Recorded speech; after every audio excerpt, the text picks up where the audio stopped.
Coming to you live from not my recording setup because I'm on vacation. I'm not on the run, even though some of you have guessed that perhaps I am on the run after having consumed too many, far too many, is the honest truth, chocolate turtles over the course of the Christmas season. But the chocolate turtle authorities, they don't know yet. They don't know that yet. And since this is being recorded on a VPN, they can't track the fact that I'm in Turks and Caicos having a wonderful new year, wearing all of my, Florida shirts, rocking my aliens hair.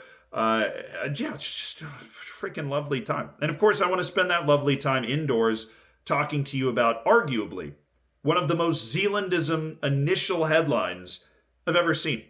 Because we've started we've started a movement here, the isms. And there are just certain topics that you see and you instantly go, yes, Zealand needs to talk about this.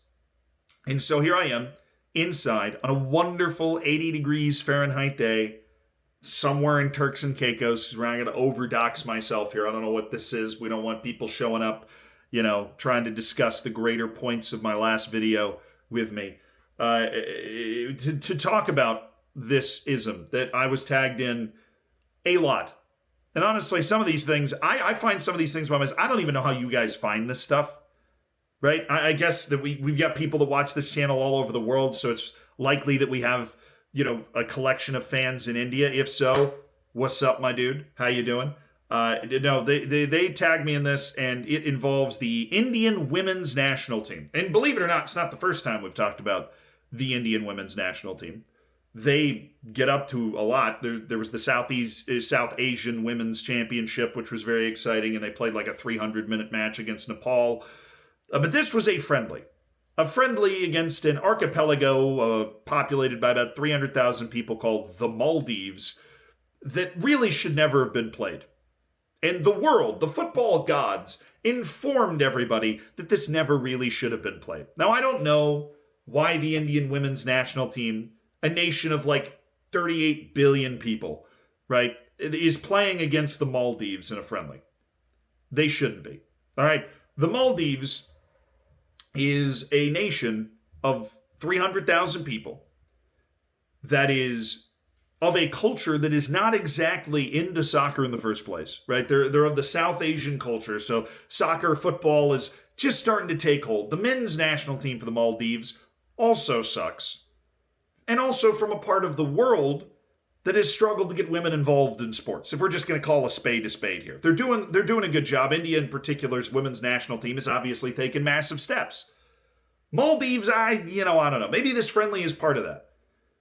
But how productive is it to lose 14-0? Because that was the score of this game. That's not the ism part of it. But they play this match, they lose 14-0. It was 8-0 at half.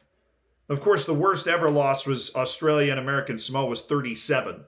And I'd argue, what's the point of playing that match, too? This is why you don't have San Marino play against France every time. Because what are they going to gain from that? You have San Marino play Gibraltar and Liechtenstein and Malta, right? Because that's exciting for them and for France, right? You're able to play against teams you got a chance to beat, or at least you feel like if you go out there and you improve, you got a chance to beat them. But how did the football gods let India and the Maldives know that they maybe shouldn't have been playing this match?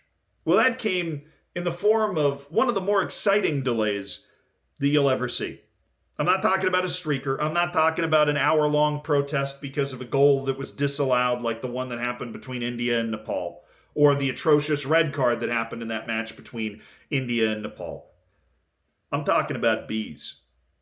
See, you guys are all worried about bees dying off, right? It is understandable. I watch all those David Attenborough things too. I don't know how David Attenborough is like 125 years old and he's still out there telling me about how bees reproduce and how important they are for society. And I'm not arguing with him because he sounds like somebody who knows what he's talking about, which is kind of the point of this channel.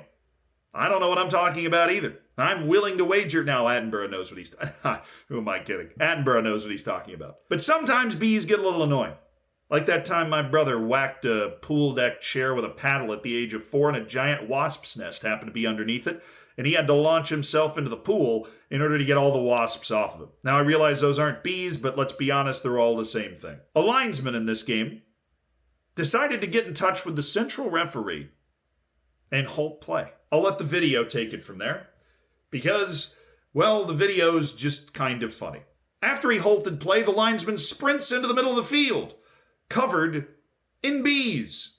He stops in the middle of the field thinking he's escaped the bees, only for the bees to return, prompting the linesman to sprint away from the bees again, trying to, flag the bees for offside, I would imagine, is what he's doing here. He's trying to inform the bees that they have in fact entered the field of play and thus will be, penalized for that. Although I think a red card would be more in order, at least a foul, as he's trying to wave here. That makes complete sense. And I think if we review the laws of the game, unlawful entering of the pitch at least should mandate a stoppage in play, which is what we're getting here.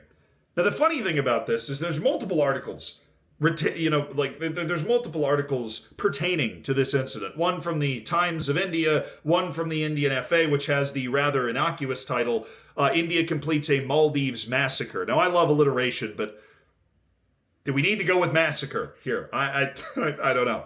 They describe the incident in question and say that the linesman runs on the field and the teams ran away. They were freaked out, and both the Indian women's team and the Maldives women's team. The bees, the bees. They've come. They will come for us all eventually, and they've come for this lineman today. The delay of 15 minutes was caused by this because nobody could get the bees to leave. But apparently, eventually, the bees left on their own accord. Somebody, I guess, was able to strike a deal with them, offered them enough honey, some sick new hives, some Honey Nut Cheerios, and sent them on their way. Maybe they gave them a couple of those wooden, honey spooner things to really help evolve their honey-making game, help take it to the next level. I don't know what goes into an investigation into bees. This might not even have been bees. This might have been a misappropriation. This might be the same situation my brother went through. It might be wasps. Right? Honestly, wasps seem like the bigger assholes in this whole thing. I think bees catch a lot of the flack here. Okay, because it's wasps. They're the assholes. They don't even make honey. What do? Besides sting you? Okay, I'm sure they do something, and I can't wait for David Attenborough to tell me about it just because I'm bringing it up in this particular video. But bees are catching a bad rap. I might even be willing to wager these weren't bees at all. These were wasps. But no matter what they were, a match between India and Maldives was delayed for 15 minutes because the lineman got attacked by bees. Now, if you're wondering where this was played, it was played in India. So hopefully, before their next friendly on January 2nd, India is able to sort out the apparent bee/not bee infestation they have going on their line. Or maybe, alternate plan, we can send out the linesman in a bee suit. Because I just feel like that would be an excellent visual for a thumbnail on this channel, so they should do it. And just to be safe, maybe they're switching sides. Maybe we put both linesmen in bee suits. And maybe we could just put, those little beehive houses, those little white boxes, and stack them up on the side. And maybe give the bees a home so that they don't feel like they're looking for one in the ear canal of the linesman. Any number of possible solutions. That or call an exterminator. But then you're going to get David Attenborough all over you. So don't do that. Because he's 97. I think his next fight is going to be his last one. But 14-0. Why are we playing these games? Is there a reason? Do you guys know a reason why we're playing games like this? I don't know. Even the football gods are sending their merry bees after it to stop it.